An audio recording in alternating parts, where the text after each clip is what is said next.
অসমত আমি যি বিৰোধী ঐক্যমঞ্চ অসম কৰিছিলোঁ, আমি প্ৰত্যেকটো দলৰ সৈতে লোকসভা নিৰ্বাচন আৰু 2026 বিধানসভা নিৰ্বাচন সন্মিলিতভাৱে বিজেপিৰ বিৰুদ্ধে যুঁজাৰ এটা সংকল্প আছে। আৰু এটা কথা ঠিক যে এইটো যিহেতু সাধাৰণ নিৰ্বাচন, ইয়াত ৰাষ্ট্ৰীয় দলৰ ৰাষ্ট্ৰীয় নেতৃত্বৰ ওপৰতো আমি ৰাজ্যিক কমিটিবিলাক নিৰ্ভৰশীল। আমাৰ ৰাজ্যিক আপৰ সভাপতি ভৱেন চৌধুৰী ডাঙৰীয়াৰ লগত আমাৰ আলোচনা কথা বতৰা চলি আছে।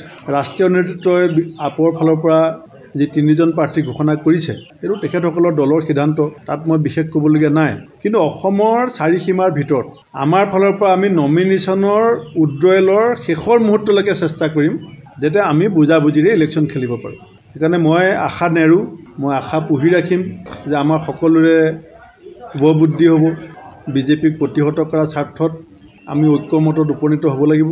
বিজেপিৰ বিৰোধী ভোটৰ যাতে বিভাজন ৰোধ কৰিব পাৰোঁ, তাৰ কাৰণে মই মোৰ ফালৰ পৰা নমিনেশ্যনৰ উইথড্ৰয়েলৰ শেষ মুহূৰ্তটোলৈকে আমি কিবা বুজাবুজি কৰিব পাৰোঁ নেকি চেষ্টা চলাম।